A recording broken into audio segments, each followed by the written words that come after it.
I wonder what's on the agenda for today.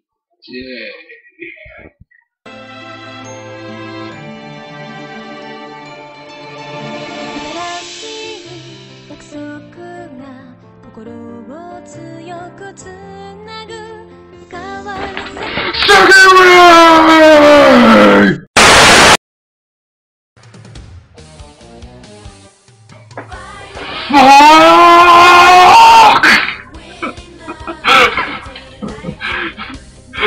My life sucks.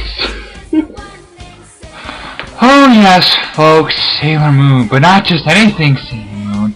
It's Sailor Moon Super S the movie Hearts and Ice, or whatever the fuck it's called. My god. Who knew for my 100th video I'd be reviewing something that costs man cards. Something I don't have, so I guess I'll be owing man cards, but by god does this fucking intro go on too long. Oh dear god, this intro is annoying as fuck. Ugh, takes up too much time. All I want to do is review Sekiro, but I can't. Damn it! I'm stuck reviewing this piece of fuck.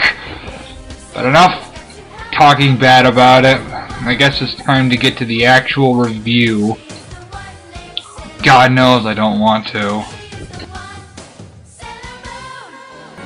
So our movie opens up with what appears to be a meteor crashing towards Earth with a mysterious figure monologuing about how she wants to basically freeze the world. Man, hardcore. So some guy is looking through his telescope as he spots the meteor, and the meteor apparently sends shit into our atmosphere. He apparently freaks out and sees it crash somewhere, hops in his car and actually goes to the crash site, sees it glowing, and apparently, from what we see later in the movie, picks it up. Some genius. Listen, dude.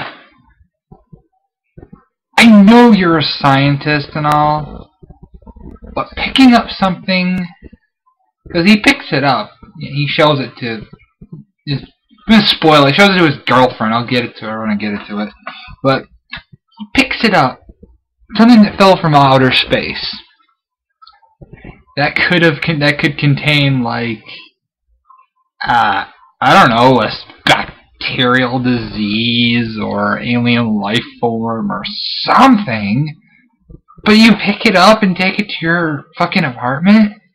And is that electronic telescope even yours, or not I don't know, but is that telescope even yours? Did you own that? Can anyone buy it, or did you borrow it from some university? I don't know. This movie is made of dumb.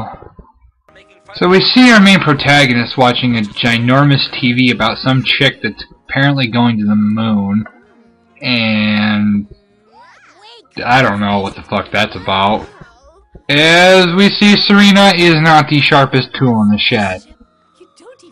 So Luna is feeling sick and decides to go back home. Artemis offers to walk her home, but she refuses. Man, guy really wants to bone her. Then she passes out in the middle of a crosswalk, is about to get run over by a car until scientist guy swoops in and saves the day.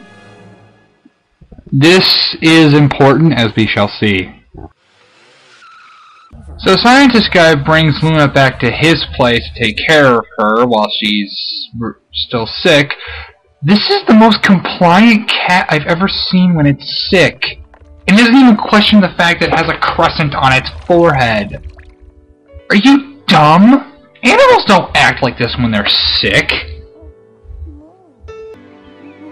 Well, Luna wakes up the next morning and sees him sleeping there, and, well, big shocker, starts to fall in love. Fuck you. So as it cuts to our main protagonists, they're all worrying about what would happen to Luna, and as always, they start blaming Serena for being irresponsible, even though any of you could have done the right thing and carried her home knowing that she was sick. Yes, you all know she's not responsible, you dumb bitches. So they decide to split up and look for her. We cut back to Scientist Guy's apartment as he brings in his girlfriend, who happens to be the lady that's going to the moon. Then he starts talking about he has this old theory that there was a kingdom on the moon, and shows her this crystal he found, and apparently the crystal is draining his life force and slowly killing him, and they get into an argument, and he has to say he can't be with her because she doesn't believe in his theory of an actual kingdom on the moon. I mean, that theory is like so solid. I mean, why wouldn't anyone agree with you that there was life on the moon? I mean, there's no atmosphere, no gravity, no supporting life whatsoever. Apparently, your theory is so solid, but those dumbasses just don't believe you because they're too afraid of going outside the norm. Listen, I know in this show that there actually was a kingdom on the moon, but they managed to survive because of magic, so you don't have to explain it. But to the common person, they're not gonna believe you and think of you as some whack job. And really, you're letting that fine piece of ass go because she doesn't agree with you? Man, you're dumb. Our villain starts to make her little minions by horribly singing and breathing ice, as they are called snow dancers with horrible voices that start freezing people, and it's time.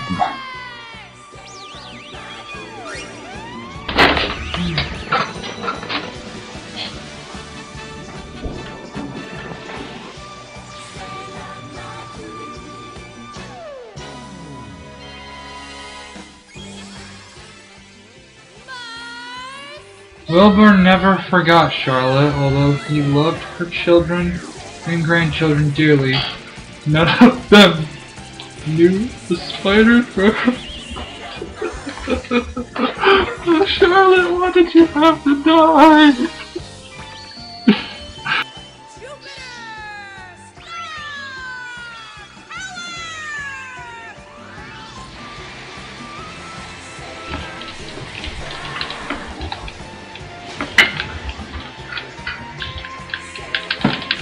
Well, I beat Skyrim. So after that eternity, they start, quote-unquote, fighting, as we cut to 3 people in a coffee shop,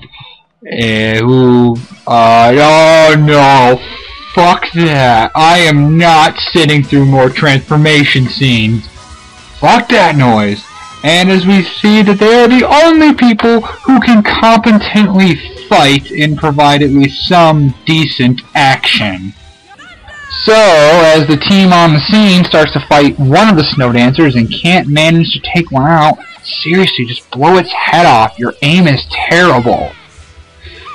Serena and Rini arrive on the scene and they, guess what? Transform, of course. I mean, why wouldn't they? Yeah, I'll spare you the transformation scenes as the snow dancers spam double team. Man, that's annoying. Then Serena pulls out her magical staff and tells him to stop, then drops it. Future ruler of the world and champion of justice, people, be very afraid. Just when all hope seems lost, a rose is thrown, and that can always signal one thing. Santa Claus? Don't fuck with Santa. Ah, just kidding, it's Tuxedo Mask. Yeah, he throws roses. And apparently tops. God, You are such a pussy. So Serena then recovers her staff and kills the snow dancer with a giant fucking heart. After the battle, we cut back to Scientist Guy's heart as we see the crystal is actually draining some of his life force as the search for Luna continues. I said the search for Luna continues. Whatever they are, You people are useless. You are the saviors of the fucking universe and you can't do anything. Oh, well, there's Luna. I stand corrected. So after they find Luna, the gang is at Ray's house trying to discuss what the comet is, even though there is no record of a comet, and they're trying to discuss what the monsters are doing there and cooking whatever the hell those things are, as Luna tries to figure out what the hell is wrong with Scientist Guy. For a cat that's been around for a long time, she sure doesn't know a lot, as she heads to Scientist Guy's house, and we see him slowly dying. Luna is contemplating whether or not what should she do, considering she loves Scientist Guy, when I'm gonna make love to you, woman.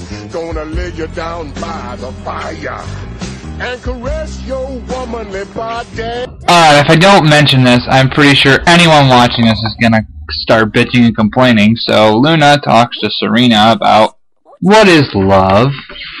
Can a cat love? Even though technically she is an ancient being of some sort.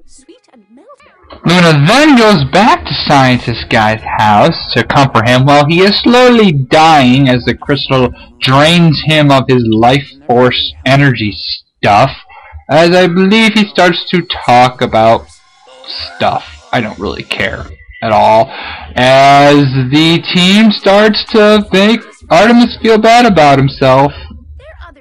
Man, saviors of the universe!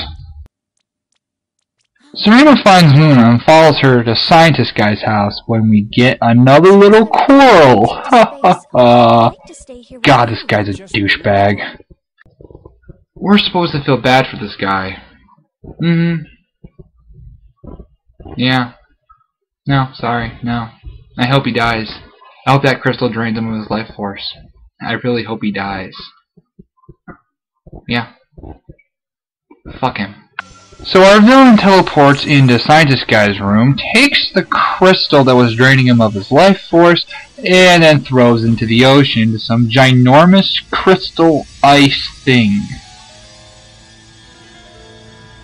So Artemis gains the power of plot convenience as he tells the story of an event that happened millions of years ago as a planet that was made of ice shot crystals down to Earth as it froze the planet and shrouded it in darkness, and through the convenience crystal, I mean silver crystal, that harnesses the power of love and friendship, shattered the darkness away, proving that love and friendship solves everything. Well, why don't you tell it to this guy?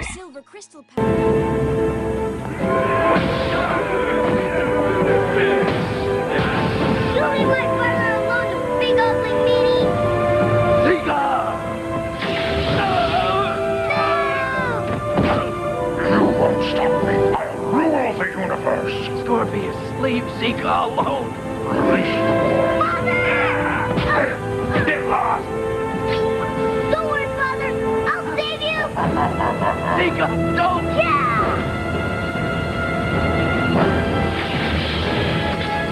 Zika. Zika, please. No. Get up.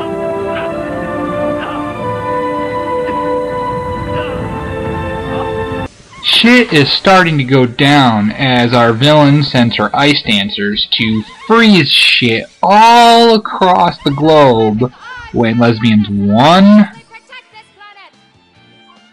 2, and I don't have a nickname for you.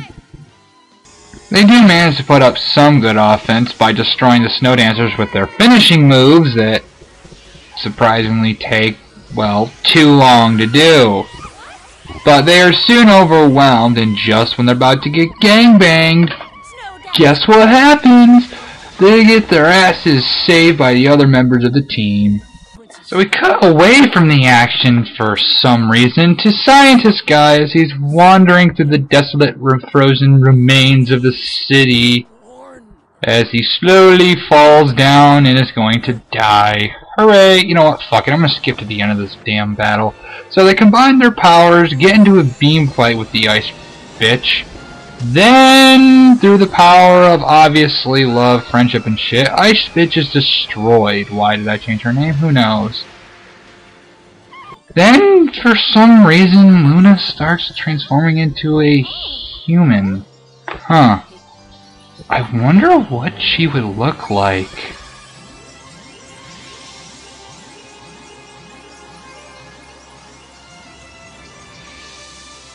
Boys wants to come and take a bath with me. The water's nice and warm. No, unfortunately, that does not happen, but how awesome would it be? Luna takes Scientist Guy into space to see stuff. After that, he goes to his girlfriend and apologizes for being such a complete and total boner. Dump him! Luna and Artemis hook up, and everyone lives happily ever freaking after. The end.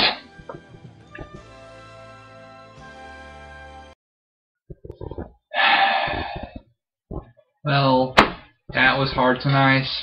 How was it? It was dumb. And again, I do have some kind of fondness for the series, considering it was on the greatest block of action cartoons of all time. And if you don't know what I'm referring to, then I feel very sorry for you. Other than that, it's dumb, it's cliched, it's stupid, it's cheesy up the ass, predictable as all hell. And really, I don't know. I have no feelings on it whatsoever, to be honest. I wonder how many man cards I owe.